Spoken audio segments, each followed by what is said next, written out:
Have you ever looked at your calendar and went, oh, why did I agree to that? Yeah, me too.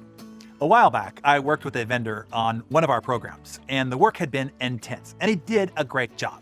He had been particularly inspired by the material in a way that he never expected, since he's an engineer and he's not usually concerned with the content, just the technical execution. At the end of the project, he said, I am the committee chair to pick the commencement speaker for my son's university. It's a progressive liberal arts university, and I think that they would love your message. It's just what they need to hear. Graduation is in late May next year, which was a whole 9 months from when we were having this conversation. You'd be fantastic, he said, as the selected commencement speaker. Would you do it? Feeling very flattered and grateful for all his great work, I said, sounds great. Fast forward 8.5 months later, I'm in the thick of my other urgent and important obligations, and I look at my upcoming calendar and I see the commencement speech. A pit in my stomach forms, and I think, why did I agree to that? The same thing has happened when people I know are writing a book, and they tell me that the book will be completed in a year or two and ask if I'll write the foreword or read it and then give an endorsement. Then the time comes up on my calendar and I go, why did I agree to that? Or when talking with a couple, one you just met, and they suggest that we should get together when you come to town later this fall, then when that time comes up on your calendar and you see it and you're like, why did we agree to that? Do you relate with any of that? Yeah, it happens to all of us. I finally came up with a single question that is saving my life, at least my life force and my lifestyle. And I want to pass it on to you in the hopes that maybe it saves yours too.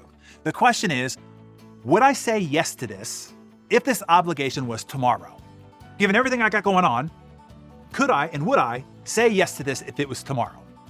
You see, by comparison, a little while back, I was speaking with one of my close associations, and he asked if I wanted to join an important virtual meeting with many of the world's top market makers to share insights on the global economy.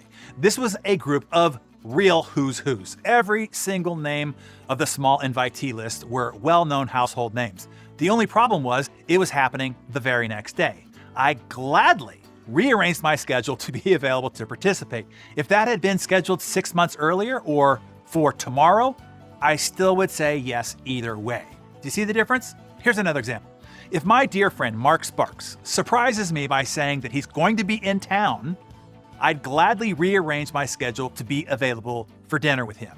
If he had given me 6 months notice, or if it's tomorrow, I would say yes either way. Do you see the difference now? So before you say yes to anything, before anything gets on your calendar, be it 6 months from now, or next year, or be it tomorrow, ask yourself this one life-saving question. If this was tomorrow, would I say yes? If not, then it is a no right now. No matter how long in the future it might be scheduled for, it's a no right now. Does that make sense? You'll notice that this is a distinction beyond just the hell yes or no decision filter that I have taught you before. The reason is something can still feel like a hell yes while it is still off and out into the future. The way off distant future creates what I call a reality distortion fallacy. You don't feel the weight of the obligation in the present about something so far off into the future. And the present, when you are making the decision, when you are giving your yes, when you are obligating yourself, versus the future self who then suffers the reality when that time finally comes. The only way to bring the priority, the value, the right decision calculus back into proper perspective and focus is through this life-saving question. If this was tomorrow, would I say yes? If not, it's a no. I know that this has saved my life force, my lifestyle, my productive focus, my energy, and my resources more than 100 times since using this filter. And I hope it helps you do just the same. Just remember this important point.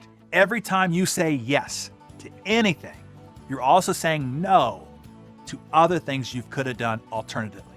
Perhaps it's allocating your time, energy, and resources to a more important project with a bigger outcome. Or maybe it's simply protecting the precious time you have with your children and family without any other obligations looming and pulling you in another direction.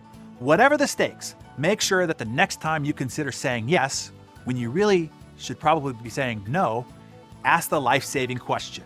If this was tomorrow, would I say yes? If not, it's a no.